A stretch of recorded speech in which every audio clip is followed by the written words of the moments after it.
you had a pretty good story about somebody that you helped recently, right? Yeah, so there was a veteran. He was in prison for 10 years. And he came out of prison and was looking to buy a home. And, rules and regulations, 2-year job history. You have to have job history overall, but they wanted something recent. And we went as far as contacting the jail, the sheriff who worked with him, and we got a letter saying that he worked in prison for 2 years, right? Actually, it was more like 4 or 5, making $15 an hour. Worked 40 hours a week in various positions, the kitchen, mopping, whatever it was that he did. And we got that letter and he was able to close on a home. Not a lot of lenders are going to go out to that way, or loan officers and her team, to say there's got to be a way to do this. There has to be.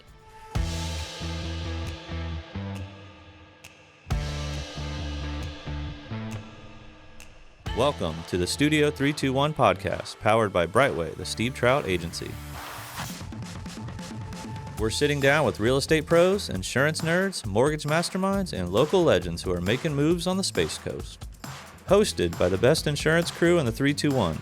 At Studio 321, it's all about community, real connections, and sharing a few laughs along the way. Strap in, let's launch into today's episode. Welcome back to Studio 321 podcast, powered by Brightway, the Steve Trout Agency. Today, we're joined by Jaime Rhude with CrossCountry Mortgage. Jaime serves the Space Coast here in Florida, as well as Charleston, South Carolina, and in just over 6 years has become a top 1% mortgage loan officer, the 2025 Broker of the Year with the Florida Association of Mortgage Professionals, and 2025 Business Advocate of the Year. She's deeply involved in our community, incredibly passionate about helping veterans, and lives by the motto, laugh, love, and live. Jaime also has one of the most unique personal journeys we've had on the show. We're really excited for this, including sign language being her first language. Yeah. Well, Jaime, awesome. Welcome to Studio 321. Thank you for having me. That was a polite golf clap. I had no idea about that. That's The really sign language? Yeah. Most people don't, right? But it is my first language. I learned that when I was a baby. So Wow. That's incredible. Yes, and I'm the oldest out of 4 sisters, and so being around deaf parents and deaf grandparents and aunts and uncles, and nobody could speak. So sign language was my first language. And I did have to go to speech therapy growing up just because we don't have the language in our house. Wow. Yeah. Mm-hmm. That's incredible. insane. And so You would have no idea, though. I mean, No, you wouldn't. No. That's a gift. And did you trickle that to your to your kids? To my kids. So my kids, because we're a military family and we've lived all over, my kids really didn't interact with my parents because we weren't around, right?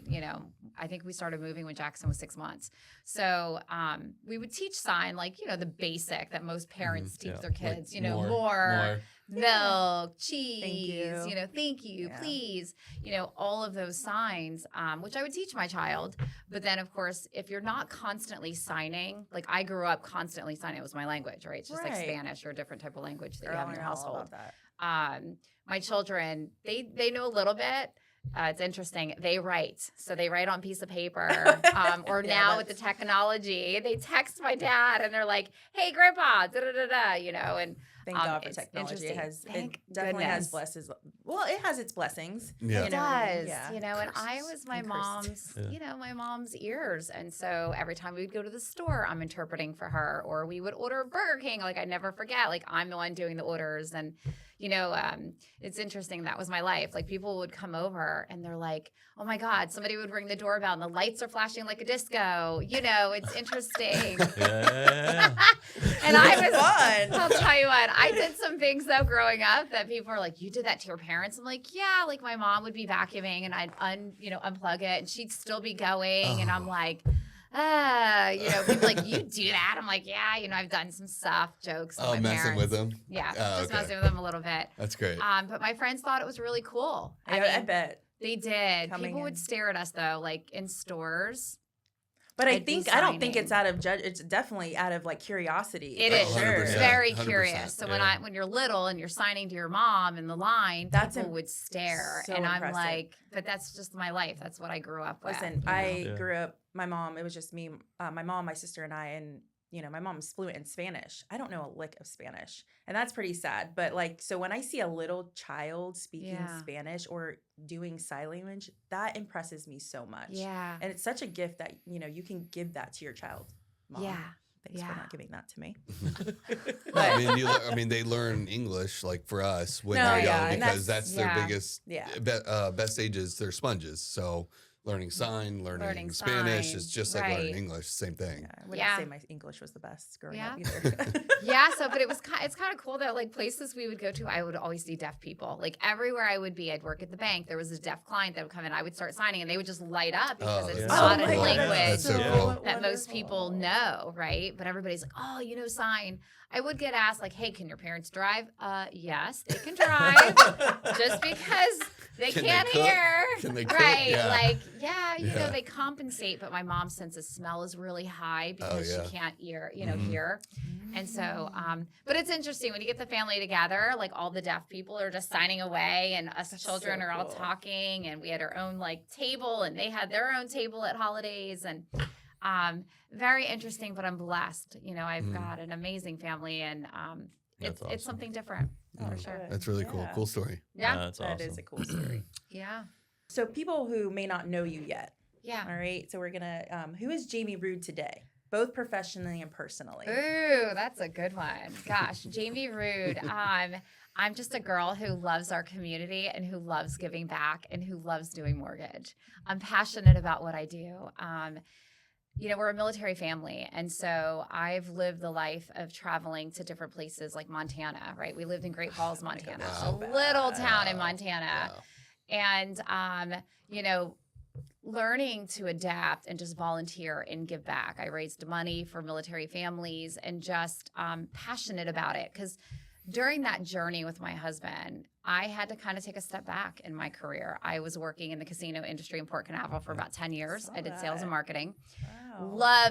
Loved my job. And then I met my husband, and then things just kind of changed. The casino actually shut down. Sun Cruise did, and Victory ended up buying it, which is what's currently out there now.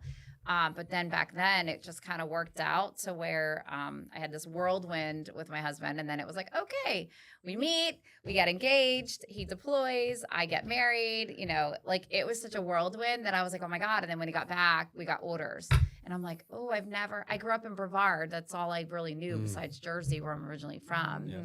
And so I'm like, okay, so we moved, and I had such a hard time adjusting. Military life is not an easy life. And when you're from this little town here in Brevard and then you move to Indiana, and I'm like, okay, I don't know anybody. Change is tough when you're from a small town. It is. Because it's not a slap in the face, but it's like, whoa, It is. I'm born and raised in Brevard, so moving out scares me. So and I grew up in Titusville, and I was like, okay. And so, but I'm like, all right. And I struggled. I'm like, what do I do with my life, right? So I became a stay-at-home mom, and then I just started volunteering, and then I got into banking, and we just kind of, everywhere we went, it molded who I was. Oh, and absolutely. I just knew, okay, I want to give back. I mean, that's what I did. I volunteered all the time. I'd volunteer in the thrift store on base, or I volunteered at the gates or ID center. And, I've been doing it for years, and people think, oh, when I came back here to Brevard, oh, who's Jaime Rhude? Like, people started seeing me pop up.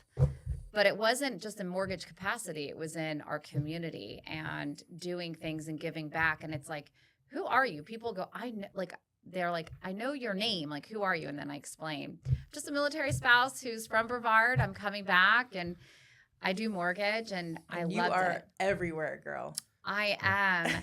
I am. I'm everywhere, but I don't know how I fumbled into that. I just started learning about branding and branding myself and who I am as a person. And people always called me Sunshine. That's just my nickname. And when I walk in over and people are like, oh, you're just so light. You're so smiley. You're so happy. And, I've gone through some hard times in my life. And I think that's also molded who I am. I lost a child and long time ago in 2007. And so I think when you go through a tragedy like that, you look at life a lot different. Right? It changes everything. It changes everything. And so for me, that was hard. And I had to go through counseling and grieving and all of these emotions I didn't know I had. And it was interesting to see that's why I give back the way I give. You know, my parents play a part, you know, the disability that they have. And all of these things mold me to who I am today. Absolutely. And you're just such a positive person. But that's why. Yeah. I think when you go through something tragedy like that, you're like, okay, I'm filling that cup and filling that void that I have lost. And I think that's why I give the way I give, and I give back to the organizations, and I donate my time. And boy, if I could do that full time and not do mortgage, I would. But I love mortgage too. And you're really good at it, obviously. Yes, and it gives me the capability to give back to our community. And people are like, man, how do you do it? And I'm like, well, I'm driven. Is it just that it puts everything else in perspective where you're like, this isn't even hard. This is fun compared to hard. Right. Like, you guys don't know hard. You know what I mean? Like, it almost like everything else in your life is like joyful because that was so hard to overcome, right? It was. It was a hard place, you know, back then. And so I think, you know, doing what I did, it just, like I said, it fills my cup and it fills my soul. And it's like I was put on here for a reason. And I think to go through what I went through, to see the other side and go, okay, how can I help other people? And it's just the smallest act of kindness does a long way. So, I mean, to be honest, you know, yes, it costs money, right? Sponsorships and everything that I do, but it's not just that. It's I feel like it always comes back too. It does. And people are like, how do you have time to do mortgage when you're doing all the other things? I make time. I balance it out. You know, I help people. I mean, I've helped a good amount of people this year that people don't realize, but I'm not all about I'm top producer, I'm number one. That's not who I am. You know, it's more of like, hey, let's help the families. It's the families that we help. Accolades are great, but they're meaningless. Right. The other stuff, the help is what matters. My mentor in mortgage, I had a really great mentor, and she taught me quality was better than quantity. Absolutely. It doesn't matter, right? Learn it, help it. And I'm such a people person. Now, I will tell you, people think that I'm a real estate agent a lot of times because of how much I'm in our community. That's funny. So, I mean, in just 6 years, like really you have become like a top 1% I have mortgage professional. I mean, in such a short period of time. So I had a background in mortgages, and I've been in insurance for 14 years. I was in the mortgage business for like 4 or 5 years. So I really understand the mortgage business. You do. But like outside looking in, and one of the reasons I wanted to have you on the podcast is I was so impressed with how quick you've become like the name in mortgages. You know what I mean? Like you're like from your social media to the events you go to everything. Like I've been watching from afar, and I've been really impressed with how you've done it. Like, thank you. And you do it in such a like positive way, and it's not like flashy, look at me. No. It's like real. Like you do it in a way that you're so real on your Facebook and social media and in the community, and everybody I come across loves Jamie, and you know what I mean? And so like I think that's your secret sauce is your ability to just connect with people. Be genuine. And you're just so genuine. I'm genuine. And I get that turtle. I hear that a lot. And people go, oh, you are just like you are in person. When they meet me in person, they'll be like, you're just like what you are on social media. And I'm like, like what do I, like why, right? Like that's just who I am. I'm a mom. I got 2 boys. I'm a military spouse with my husband. And you know, I followed his career, and that was the thing that when we came back, when he retired, we made an agreement, my husband and I said, okay, I stepped back for your career, for you to do what you needed to do in the Air Force. So when he retired, he's like, okay, it's now your time. Yay. So I took all that, you know, energy that I had, because I was missing. Like I felt this like hole going, there's something I need to do. And I kept saying to my husband, I don't know what it is. And this was before I got into mortgage. I'm like, there's something I need to do. Like you could just feel it. And then when we got to Charleston, South Carolina, I met with a bunch of real estate agents who were military spouses. And they said, hey, you should talk to this so-and-so and get into mortgage. I think, you know, that would be a great place to be. And so that's how I got into it in the first place. Oh, very cool. Just total I love Charleston. Not luck, but total just random. I failed the test the first time, and I said, oh, no, I'm determined. And so then On my second time going into test, a bird hit me on my shoulder on the way in. And I was like, it's gonna be yeah, this is it. And it was right before COVID. I mean, I didn't know a soul. Yeah, can you believe that? A bird hit me. I was like, what? But whatever. It was my luck because it worked. And I said, and okay. You pass it. And then I passed it. And then I started like getting into it. And I didn't know a soul in Charleston. So you just visit, or you were no there we got orders there. Okay. Got it. Yeah. So how long did you stay there? We were there almost 4 years. Such a horrible place to get orders to, too. Right. Wow. Oh, that traffic though, I'll tell you. Okay. Charleston's awesome. Charleston has got amazing culture. Yeah. Very different. The food is phenomenal. I just think of Southern Charm. Isn't that Southern Charm? Oh yeah, they did filming there. I've seen you did? Some of the filming. Yeah. Wow. Yeah, and there was that other show that they did that was very popular on Netflix. I would see them filming in town too. Outer Banks. Outer Banks. Oh yeah. Wow. Yes. I heard most of it's shot in Charleston. It is. Yeah. It's shot it was in a cool show. Yeah. Yeah, they did. Very rarely did they shoot in the actual Outer Banks. Yeah, it was Outer Banks because it doesn't have the the charm. The Southern charm, yeah. Charm. They just didn't have the right locations and stuff. But not to talk about it. But yeah, so it was kind of cool. Cool. My dad loves that show because he says it reminds him of like the Hardy Boy books that he read growing up and stuff. That's cool. Yeah, it was a cool show. So he watched it all the time. Yeah. Array is into that stuff. But yeah, Charleston's one of my favorite cities. Me and Diana love going there. Yeah. Charleston, it's such a gem, and I still do a lot of business there. Ironic, I probably close about 30 to 40 transactions just in South Carolina. Oh, that's awesome. A year. Oh my gosh, that's and so I cool. don't live there. That's like awesome. I've just no, you still presence. Yeah, it says a lot about you. Mm-hmm. Yeah. Yeah, I've had some great partners. Folly Beach, just outside of Charleston, is nice too. Folly Beach, yeah, yes. I like Folly Beach. I like Folly Beach. It's one way in, one way out. The traffic is a little horrendous getting in. Yep. But the beaches in South Carolina and Charleston area are a little bit different than they are here. Yeah, that is 100%. For sure. Yeah. Do you think like you moving around a lot? Like moving here when I think you were 10 or 11, right? You moved from South Jersey, which by the way, my dad's side of the family, every single one of them is from South Jersey. So oh, really? That's I have a huge connection there. We used to have a house in Long Beach Island. Oh, so LBI. For like 40 years of my life, my family had a house in LBI. So I used to spend the summers there. So I have a huge connection with South Jersey. You did until a few years ago, right? Yeah, they sold it. Yeah, they sold it like 3 or 4 years ago. Yeah, we try to go. My dad's up in Jersey right now. I grew up in Cherry Hill, which is South Jersey, right by Philly. In Cherry Hill. Yeah, and I'm an Eagles fan, of course. I was gonna say you got to be a Phillies and Eagles fan. I've got to be. Yes, there's no way that we're not. They inbred it in you up there. You can't not root for a Philadelphia team if you live in South Jersey. They won't let you. Exactly. I love the Eagles. Oh, you guys are Cowboy fans? I mean, it's like a rivalry thing. There is a rivalry between. It was huge in the 70s. The Eagles and the Cowboys. Oh, yeah. But we beat them. We finally beat them. Yeah. Oh, boy. No. Oh, boy. My God. That's so funny. It was but yeah, so you moving around a lot. Like, do you think that like your ability to connect, and even from like a young age, having to do sign language, like you've always had to connect with people. I've always had to connect with people. And so like that probably is like, on in hindsight, right? Like almost like the biggest blessing you ever had because like for business, you so easily connect with people, and it's probably just so natural to you because you've had to do that your whole life, right? I have, right. So I had to, obviously speak on behalf of my parents growing up, especially my mother. And then moving to every base that we went to, I met my neighbors, or I had to get involved because if not, I wasn't the type of girl like that you could just keep in a house and not talk to people. Like I talked to everybody. People used to think that I worked in a store because I would say hi to people in a store, and they're like, "Oh, do you work here?" I'm like, "No, I don't work here. I'm just saying hello." Super nice. Yeah.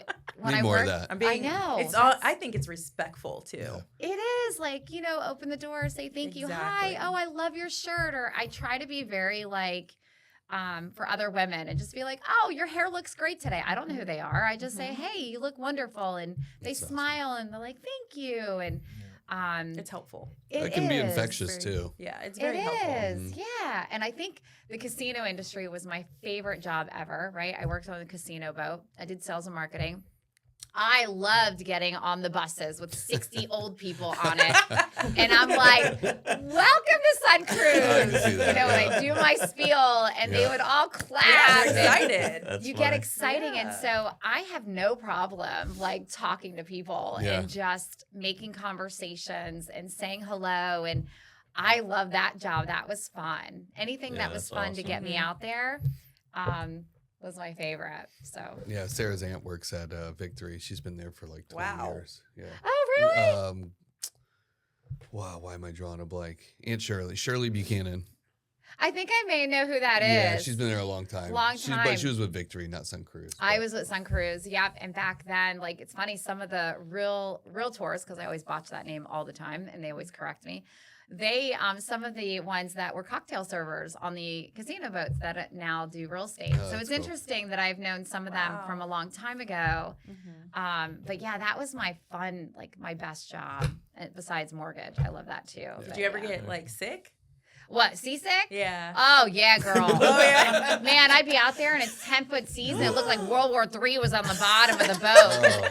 Everybody. Man. My husband told me he went on there and he said he was just underneath one of those little the tables. Yeah. And he's just like sipping on his ginger ale. Like, gingers and bitter. He was so ill.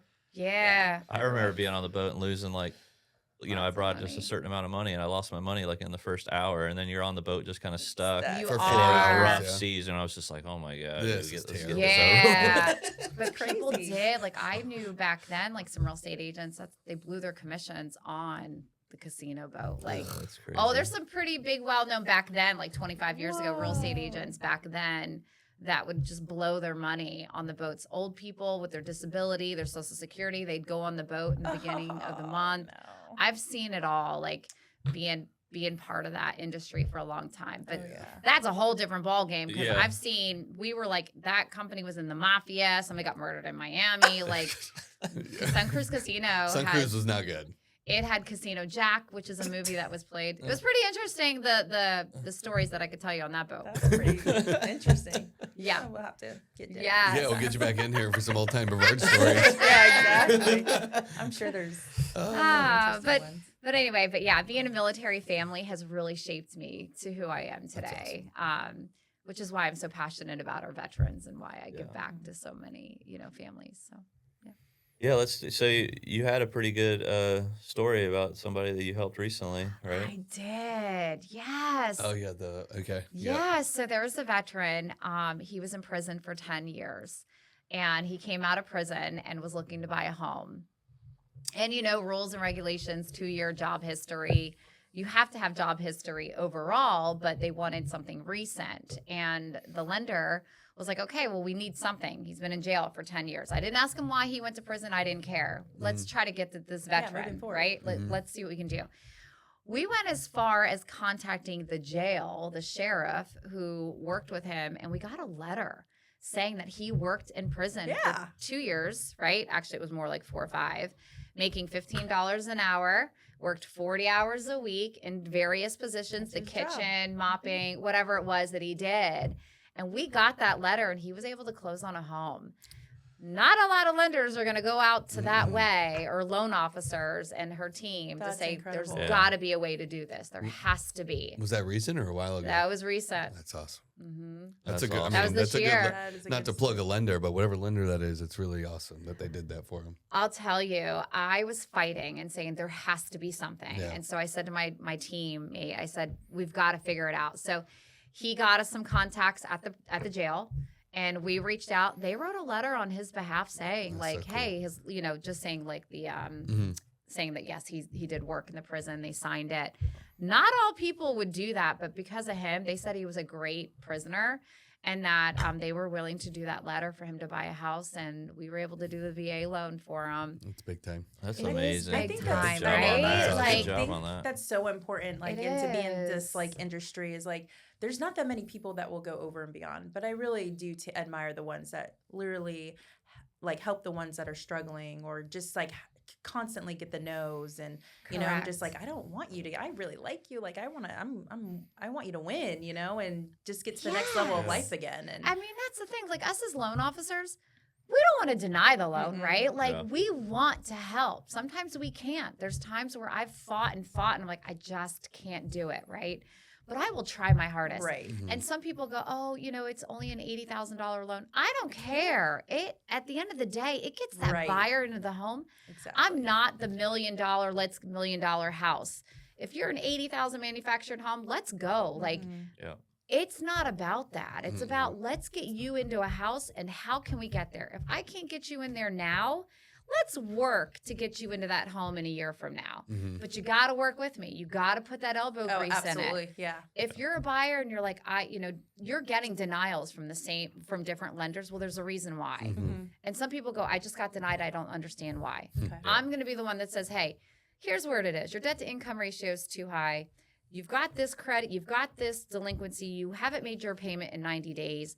These are the reasons why. Here's how you could fix it. Good. Yeah. Right? Yeah. I think our job is to guide them. Yes. But if they don't do the work, I can't absolutely make magic, unless you work with me to get it done. I love working with customers that actually like put the work in and be like, yeah, I got you. Here, you need this. And I understand. It makes the process a lot easier. Yeah, I think that correlates a little bit about what we do too as well. So like, we get hey, I need a quote. House has old roof.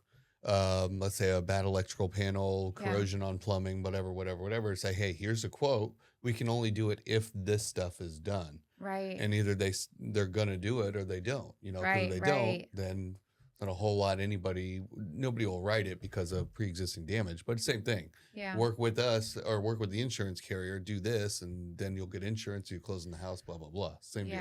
We always give options, and I think that's important. And it is important to give options, right? And our jobs are very hard. I think people think that it's easy being a loan officer. Oh, you make great money. I'll tell you, I didn't do this for the money. I never got into it for the money. I didn't even know what kind of money could be made when I started doing this industry. I was like, what?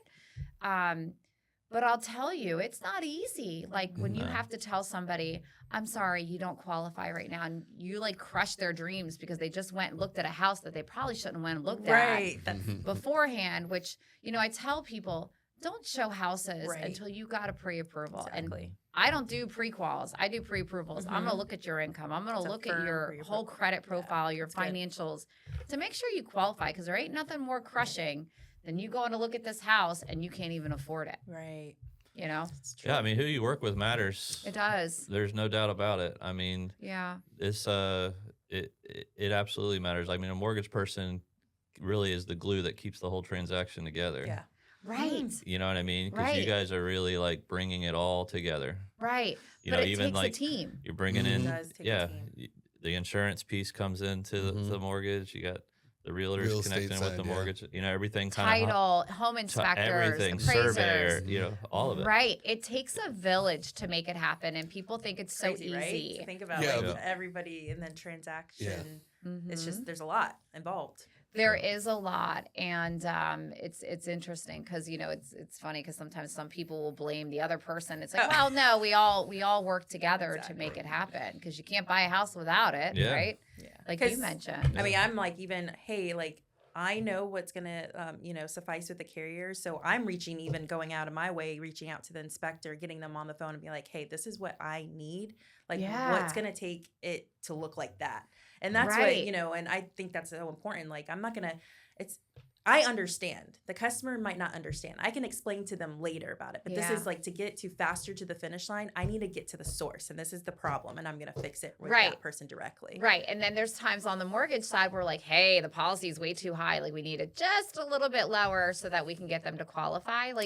And that's what we love to hear too, because we can do that. A lot of our carriers are customizable, so we can do that. If you have a debt to income issue, you come to us. I need it to be there. I got you. This is what's going to suffice your underwriting, and this is what I can do for you. We can add stuff later with the customer and talk to them about those changes, but this is what I can do to you to get to your closing. And that's all about communication. Is where it's very important as a loan officer is to communicate with you guys, or to communicate with title, or communicate with the appraiser. All of those pieces, we all play together. And when they finally get that closing, without any one of those pieces. We can't. I mean, we can't. We need insurance to close on a home. We need the appraisal, depending. Not always, but. And I love at the end when everybody's like, thank you. This is it. This is all, we got it. And then they close. And that's just like, it's awesome. No, it is. It is. It is pretty cool to, especially first-time home buyers too. I'll tell you, the first-time home buyers, they're my favorite. They don't know nothing. I was just going to say, they're about as green gets. They are green. And I try to explain it to my fullest capability. And then I ask them, I'm like, do you have any questions? And they're like, no. They're like, no, you kind of answered. And, I'm available. I don't turn my phone off. You can call me at 9:00 at night if I'm awake. You can call me at 7 a.m.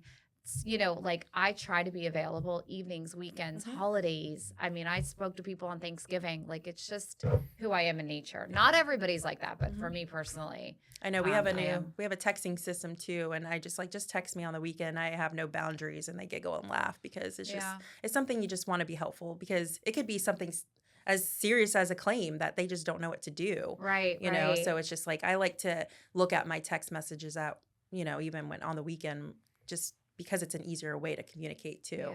So, I mean, I think that communication definitely.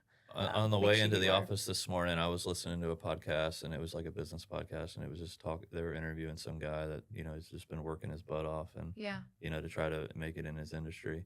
But it had me thinking, all the guests we've had in here, what's the one common denominator that has made everyone successful? Because every guest we've had in here is successful in their business. Yeah. And it all comes down to they just have an incredible work ethic. When I think about what everyone has in common that we've had in is their work ethic is just absolutely over the top. And so when you're saying you're answering your phone at 9, you're always available, and when we see you everywhere, I mean that's the common denominator is when you're passionate about it and you're working your butt off, you're going to be successful at it. Correct. Right? Yeah. If I hated my job, I'd suck at it. Right. Yeah, that's the thing. I would be I'm not interested. Yeah. But when you're passionate about it, like you said, the work ethic. And that's hard to come by. And that's something you can't teach. You either Mm-hmm. got it or you don't. Yeah. It's either ingrained in you or it's not. All the time. Yeah. I mean, yeah. You either got it or you don't. Yeah. Right. And I mean, our job's sales, but I don't even look at it as a sales job. I look at it as something going, oh, I love what I do. It's just something that comes nature, it's not a job to me. I don't even like sounding salesy. Once I do, I pull myself back. I'm like, ooh. Yeah. Oh, I hate the salesy now. We just educate. Yeah, we educate. That's what we do most is educate. Yes. Yeah, I do too. Yeah. So let's talk a little bit about marketing strategy.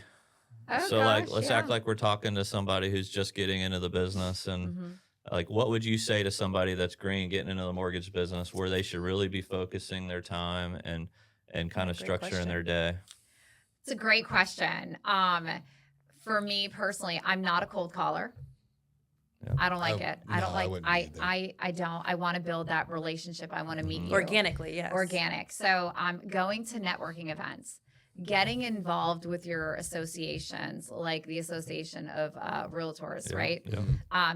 Go to your chambers. I mean, that's what I first started doing was going to the chambers, going to networking events, putting myself out there, meeting people. Everybody that I met, didn't matter what industry they were in, I mailed them a card. Hi, it was so nice to meet you. I threw my business card in there. I did a little bit of mailers, but it was all organic. It was really about just putting networking events hey, where can I go to meet people? I was just coming back to Brevard, so that was one of the things that I needed to do was put myself out there, and that's what was one of them. Networking is a true blessing. It is. I mean, the people are, it's just fun. You took over Scar for him and just meeting you and Nikki and all them, just you guys have been so welcoming and it's it's definitely. And once you get out and you start doing those things, you just build so much confidence too. You do. And it's really about consistency and showing up, right? And that's just being really consistent in it because, and then as you build that consistency, you build the confidence. And then the next thing you know, everywhere you're going, you know somebody, and then it becomes easier and easier to connect. But it's so true in that the Scar was one of those things that I was like, okay, I want to get in. How do I meet, realtors in the area and just business partners in general? And I just started getting involved. BCIN, Brevard Children Families in Need. I did that. I just did any little committee that they had, business partner meetings. I just started throwing myself out there. And, I just learned that consistency is the number one thing. I've been doing this now for almost 4 years in Brevard, doing it. I haven't stopped. it's constant. Because the moment that you lose momentum, people will kind of, I wouldn't say forget, but you're just out of sight, out of mind. There's always somebody nipping at your heels, right? There's always like that next up and comer trying to become the next Jamie. Yeah. And it's almost like you take off, you take your foot off the pedal.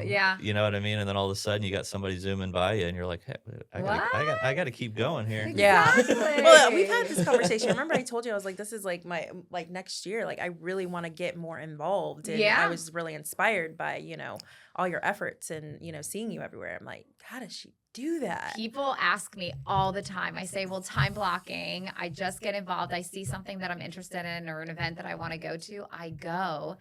And I love it. And I did lead Brevard too, which was another piece that kind of helped me grow to where I'm at. Lead Brevard is an organization here in town that I paid to go do.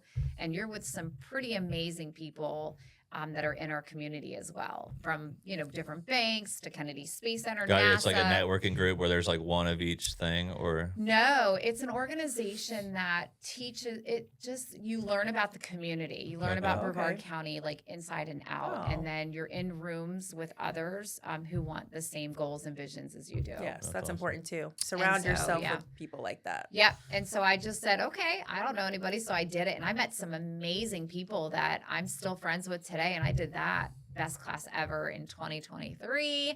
And it's been amazing. I've met a lot of people just in different industries here in the county. That's awesome. Yeah. That's great. Yeah. One thing about marketing that I think goes overlooked is each interaction you have is a marketing opportunity, right? Mm-hmm. Absolutely. Every single one. Oh, it is. And everybody's like, marketing, you got to be events. Yeah, I get all that part. But every customer you with, that's marketing opportunity because they could go talk to somebody. They really can. And I'll tell you. Experience is everything. Yeah, it is. And I think if you do it right the first time, like with my clients, I got clients that are reaching out to me that I was helped 4 years ago. Yeah.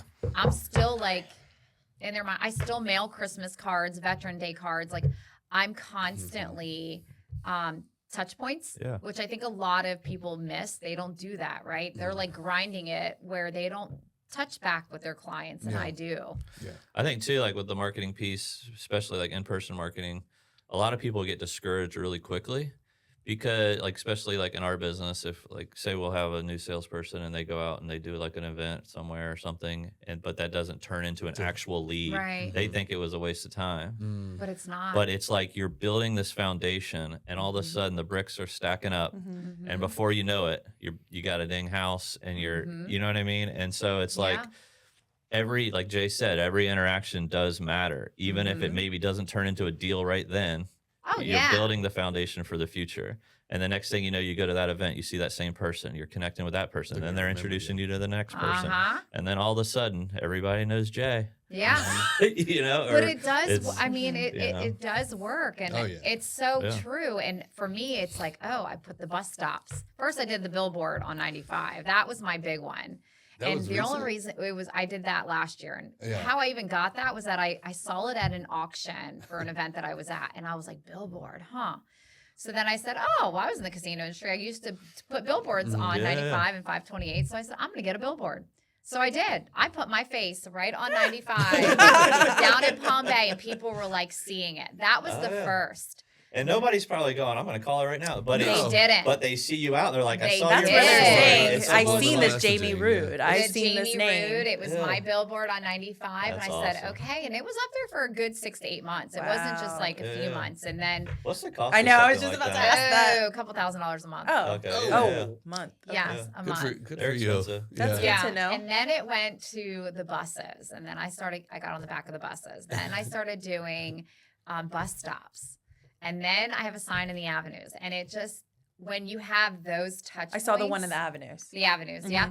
And so when you do that, people will see your face. And now then when I do events and I pop up and I'm sponsoring this one and this one and this one and this one and this one, I'll have people walk up, you're the girl, I see you. And I'll walk into a store now, hey, famous. I know you. And I'm like, you probably see me on the back of buses. You probably see me on this. You see me this, or I'm sponsoring this. Right. Like via our voice, I sponsored that. You're everywhere. Light up Christmas, event that they had. Yeah. And that's what I do. And so it works. I mean, people absolutely. see my face and they'll take a picture of it and they'll say, "Hey, I saw you today," and then it's a picture of me on the back of the bus. Well, it's branding, right? Like it's branding. It's just all it is. It's keeping you fresh in people's minds. So Right. when they are ready to think about a mortgage, they go, you know what, I'm going to call that Jamie girl I see all the time. Right. You keep mentioning touch points. Is that like something you've learned in a class somewhere, or something you took, or you just YouTube? Like, how do I market myself, or just? I think being in the casino industry, doing sales and marketing for 10 years helped. Yeah. Okay. Helped me.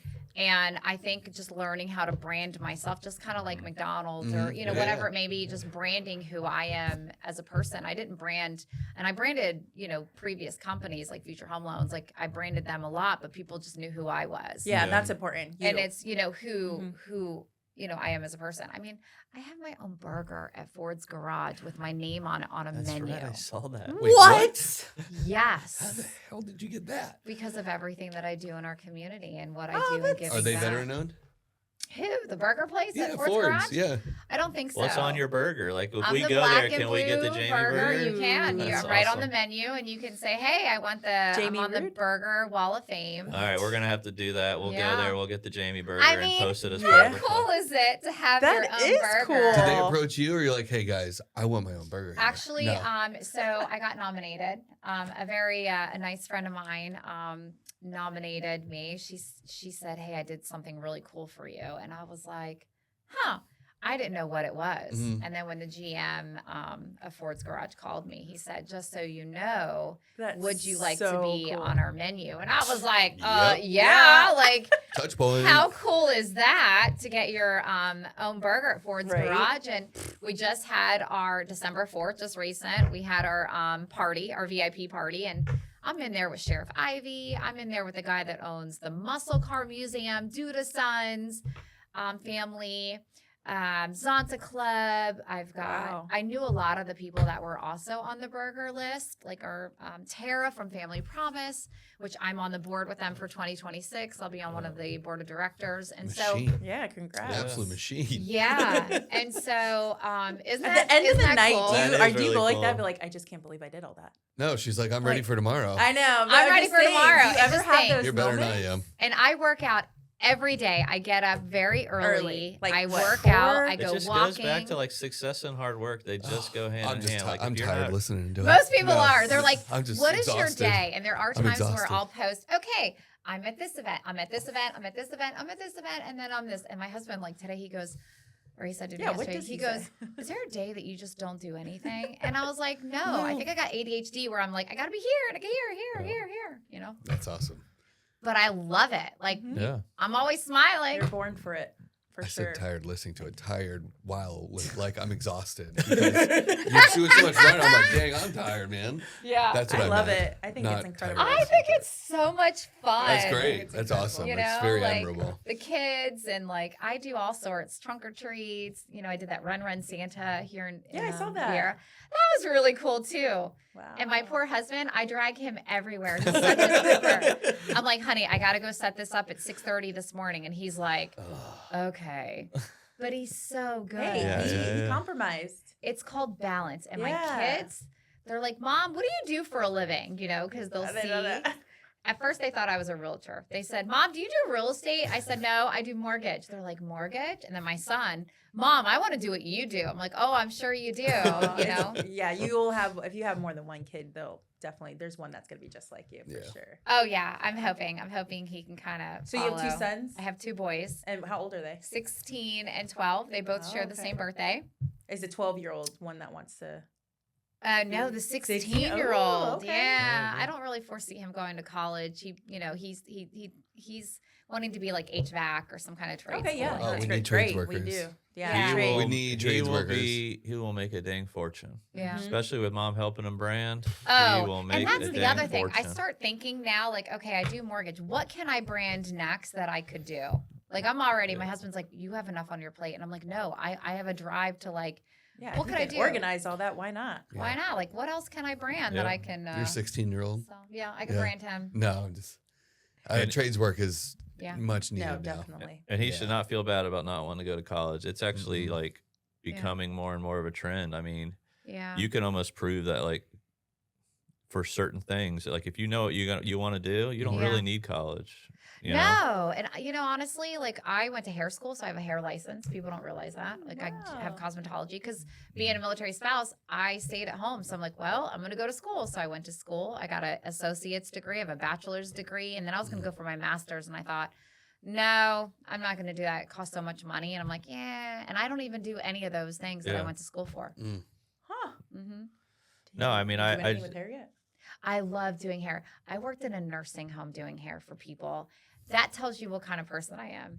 Instead of working, she's like unbelievable. I'll tell you, talking to those 80, 90, and even 100-year-old clients and rolling and doing their rollers and listening to their stories. Oh, they eat it up. I tell you, I worked at a nursing home. They have the best home. Stories. They have beautiful stories. And I cut men's hair that had dementia. I'll tell you, when you really see who I am, it's I loved it. I was the young girl that just came out of hair school, and instead of going and working like in the mall, I went and worked at a nursing home doing hair for old people. Amen, girl. Yeah, I love that was fun too. Yeah. Let's pivot a little bit. Let's talk boring mortgage stuff. Okay. So there has been some recent news lately in the last month or so, news about 50-year mortgages. Ooh. So what are your thoughts on that? I think for me personally, and people may agree or may not agree, most people don't even stay in their homes for 30 years, right? Yeah. So for 50, if this person needs to qualify to get into a home, I go for it, right? Yeah. I think that if we needed to do a 50-year for that person to make that payment a little bit smaller for them to get into that home, I would. The thing, I don't see it as a bad thing. I don't either. There's the people that go, well, you're going to pay so much more interest. Well, like you said, nobody's staying in their house 50 years anyway. No. Most people stay in their house 6 years, 7 years on average, it's normally 5 right? to 7, That's average. And so, So really, are you paying that much more interest in that time period? And right. Once you could get the 50-year mortgage, and then, you get a raise in a couple years, or something happens where you're making a little more money. You can turn that into a 30-year just by making more of a payment.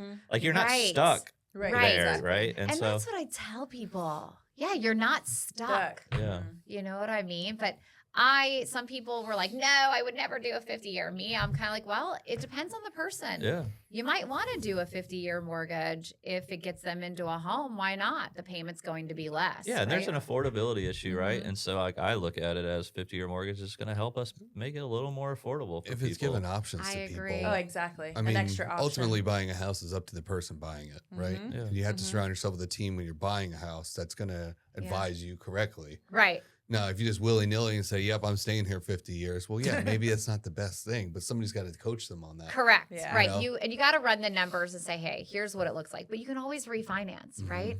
That's the other thing. Yeah. And you could, or make more money towards your principal and pay more, once a month or one extra payment a year. It's going to knock your term down anyway. Correct. People don't understand there's other ways to knock it down. For they're so interest rate driven right now. Yeah, you're right. It's like, well, why would you pay $20,000 to save 1/4 of a point when you don't need to do that? Just pay more money towards your principal. Correct. And your rate's going to change anyway.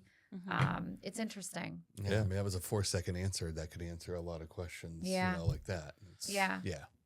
What about the other? So the other thing I heard was that Fannie Mae and Freddie Mac, they lowered their credit score requirement. They did. So like now in DU or Desktop Underwriter, which is their underwriting platform, like it's giving more accepts, right? When it is for the lower scores. Yes. What is that, or how is that working out? I haven't seen very much of it lately. Okay. I will tell you that with the lower credit scores, and here's what people don't tell you, is that if you have a 580, well, if you've got 120-day lates that are just recent in the last 3 months, you're not getting approved. Yeah. You know what I mean? So you could have, it really depends on the buyer and what their profile actually looks like. I've seen someone who have a 580 credit score, has had no lates in the last 3 years. they're going to qualify, right? They might have a bankruptcy or something, a foreclosure. Something maybe. that long time ago that has impacted their credit now still, which sometimes that does happen. It could even be a medical bill. That's a collection, right? Yeah, it could be. There's so many extenuating circumstances that make sense. Correct. To still go, this isn't necessarily a bad buyer. Correct. And I've seen it where we've had an approve eligible on a 580 on a conventional. I've seen it, right? Wow. But if you've got recent lates, and I've seen that too, where they're not making their car payments for the last 3 months. Now that, that's where you're not going to get the approval at a 580 credit score. You know what I'm saying? So people don't understand. And I tell them all the time, what makes you think that you can buy a house if you haven't made your car payment in 3 months and you're late every month and you're trying to buy a $300,000 house, but yet this is only $20,000? Yeah. That's where I have to explain and I'm very transparent. You gotta give them tough love too. Yeah, sure. I am. I'm very honest, and I'm very hey, this isn't going to happen right now. Yeah. Another loan officer. Yeah. Let's see if we can do it. I'm no, you're not ready. Yeah. That is. That's refreshing to hear. Yeah, that is, because you saying that you're just not in the category of being ready. That's really hard to hear, but they need to hear that. Yeah, I tell them you're not ready. And other loan officers, they kind of shy away from telling them why. And I'm no, here's the reasons why. And I explain it. Yeah. I'll even take snippets of what I see negative on their credit.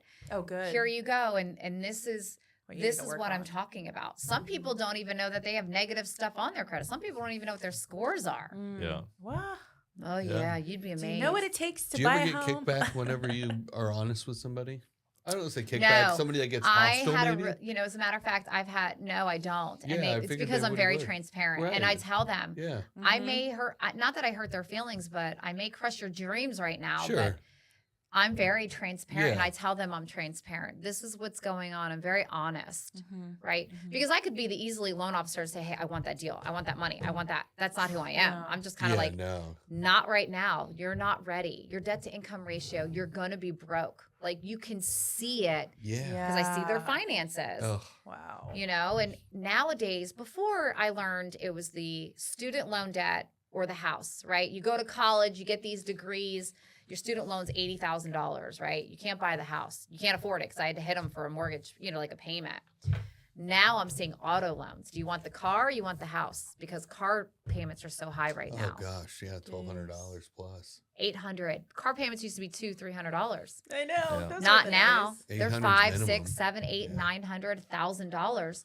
So if people are buying these cars, then they want to buy a house. It's well, you just ate up the majority of your income. If you're only making $5,000 a month and a mortgage is $2,000 and the car is $3,000, you're well past. You can't. Yeah.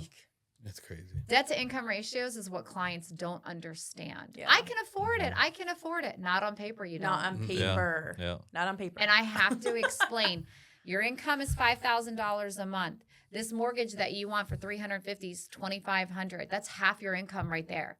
Yeah. Not even including the debts that you have. Yeah. When you start breaking down the math, they're oh. Yeah, you can afford it, but you have $50 left for food and gas. Well, people don't really understand. If you're operating at a 50% debt ratio, the stress that puts on you too. Exactly. Because by the time you get to the grocery store, by the time you're paying your medical insurance, by the time you're doing all these other things that aren't included in your debt ratio, you're buried. Right. Even the unexpected is just even scary to think about. And they have no money. And if something breaks down, on a house, how are you going to pay that? Yeah. Who's gonna? I mean, you can finance it, but that's another monthly payment. It's another monthly payment. And I had a realtor thank me yesterday because she has a buyer that needs down payment assistance. They were with a different lender and they were already through that process. And I told her, I said, hey, listen, don't switch lenders. Yeah. Stay with the same lender.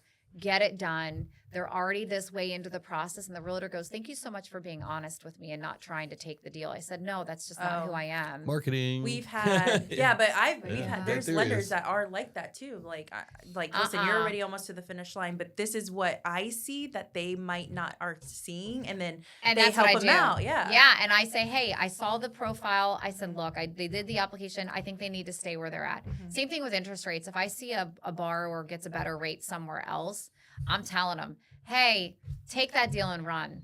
Like, I can't touch that. Go ahead and do that. Mm-hmm. You know what I'm saying? Like, if you're very transparent, they trust you and they trust, you know, that you're doing the right thing. Right. It's always about and you're not that. cutting corners. You're not getting, you know, something less, you know, that's another thing too. Like just educating them like, hey, I can get it. If you're looking just out of the premium amount, like this is what I can offer you, but you got more over here for the same amount. Stay put. But I think the most interesting question I get a lot from buyers is, what's your interest rate? That is the number one thing that everybody asks. Yeah, why? Like, that's crazy. It's because it's the media. It is common. The headline. Yeah, you're right. Headline. Yeah, it's what everything's talked about. Yeah. Even though, like, rates dropped 25, basis points. What always makes me laugh is like they're so worried about their 0.25% interest rate. Correct. But then they get their insurance bill that's $8,000 a year, but that didn't come into like. You know what I mean? You're like, that's going to make a bigger impact on your payment than that 0.25%. Yes, but it's so true, though. And that's what I say. And here's the other thing. What people don't realize is that you could be pre-approved for $300,000. It ain't the $300,000. It's the payment. And I always have to explain that. Because a $300,000 house in Merritt Island is different than a $300,000 house in Cocoa from like a payment standpoint, because your insurance is going to be way different. Yep. And the taxes. Yeah, you're going to pay twice as much in insurance on the island, and all of a sudden your payment's now $250 more a month. Yeah. And you're like not thinking that way, right? And I explain that every time, and I say, hey, listen, I tell the agents, call me, tell the buyer, let me run the numbers before you even put an offer in on a house. I hate to say that, but it puts us all in a better position. Absolutely. You know what I mean? Absolutely. All right. So before we start to wrap up the show, my last question for you before we get into our rapid fires here is, what is in store for Jaime Rhude in 2026? Ooh, so my word in 2025 was purpose, and I think I did a lot with purpose. I love that. Right? So my word in 2026 is grace. Awesome. It is. Like for yourself, or? I think just in work-life balance is just give more grace. And for me, you know, believe it or not, I don't have goals. You know, everybody does their goals for 2025, 2026. I don't. I kind of just roll with the punches and go, okay, what is going to happen in 2026? I don't know. I don't know. But all I know is I'm going to keep showing up every day. I'm going to keep getting up every day. I'm going to keep being Jaime Rhude. Foot on the gas. And I am just going to keep going and still be consistent and keep being who I am. I relate a lot to you. So that's really awesome. Yeah. I think 2026 is going to be an amazing year. I think that we're going to help some amazing families get into homes. Awesome. Yeah. That is, you know, that's a goal. Yeah. I always say one family at a time. Yes. Every time, one veteran at a time, one family at a time. I don't know. I'm hoping that, you know, the sky's the limit in 2026 and that always is. Yeah. I just help more families. Yeah. Good for you. That's great. Impact or income? I think we already answered impact. That. Yeah. I think a lot of impact. I'd rather make an impact than income. Yeah. Yeah. That was a softball for Jamie. I was going to say. I've never heard it asked like that before. So that's a great question. Yeah. One cause or organization you're especially excited to support this year? Ooh, so I'm going to be on the board for two amazing organizations. Family Promise is one of them. They're in Cocoa. Homelessness and what their mission is and helping families just warms my heart. And I can't wait to be a part of that organization. And then I'm also going to be on the board for Down syndrome of Brevard County. So I'm excited for that. That's awesome for you. That's amazing. Good for you. Yeah. And then Brevard Children Families in Need. I'm on the committee for that. There's a lot of amazing events that are happening in 2026 that I'm looking forward to.